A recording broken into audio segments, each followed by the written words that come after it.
தமிழ்நாட்டை ஆண்ட இரண்டு கட்சிகளும் சரியாக செயல்படாததால் தான் மாநிலம் வளர்ச்சி அடையவில்லை என பாட்டாளி மக்கள் கட்சி தலைவர் அன்புமணி ராமதாஸ் தெரிவித்துள்ளார்.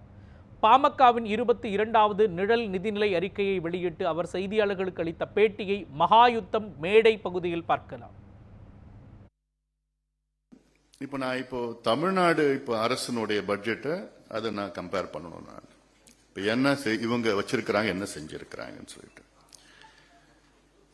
அதாவது இப்போ தமிழ்நாடு இப்போ ஆண்டு கொண்டிருக்கின்ற அரசு பெரும் சரிவை நோக்கி தமிழக பொருளாதாரம்,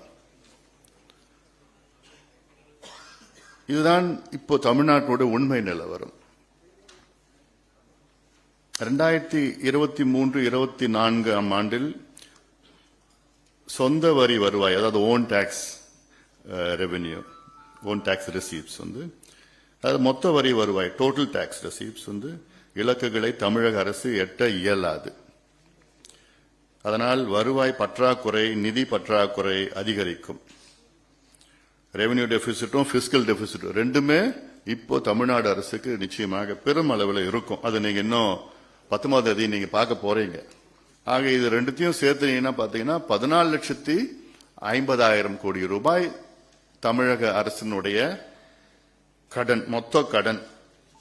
இப்படி 14.5 லட்சம் கோடி ஒரு மாநிலம் கடன் சுமையில் இருந்ததுன்னா எந்த அளவுக்கு எப்படி வளர்ச்சி பெறும், என்ன வளர்ச்சி திட்டங்கள் இவங்களால கொடுக்க முடியும்?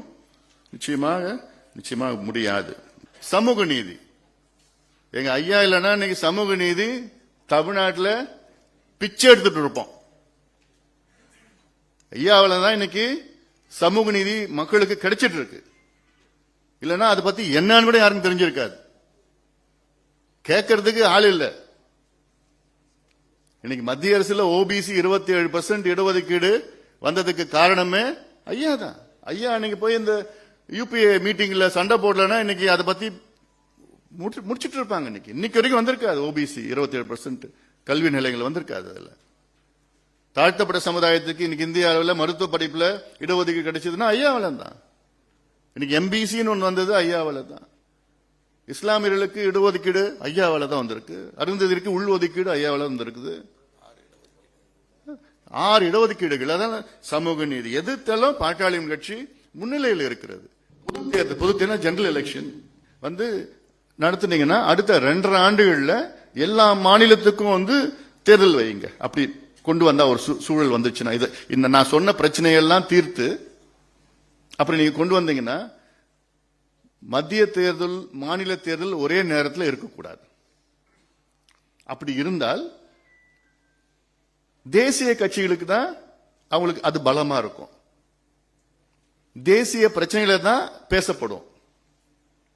மாநில பிரச்சனைகள் பின்தங்கி, அதாவது பின் தள்ளப்படும். இன்னொன்னு மாநில கட்சிகளுக்கு இது பலவீனமாக இருக்கும். அதனால நீங்க மத்திய தேர்தல் வைங்க, மாநில தேர்தல் 2.5 ஆண்டுகளுக்கு பிறகு வைங்க, அடுத்த மத்திய தேர்தல் 2.5 ஆண்டுகளுக்கு பிறகு மத்திய தேர்தல், 2.5 ஆண்டுகளுக்கு பிறகு மாநில தேர்தல் அப்படின்னு வைங்க. மாநில தேர்தல் எல்லா மாநிலத்துக்கும் ஒரே நேரத்தில் தேர்தல் வைங்க. மாநிலத்துக்கு மட்டும் இல்ல, உள்ளாட்சிகளுக்கும் அந்த நேரத்தில் தேர்தல் வைங்க.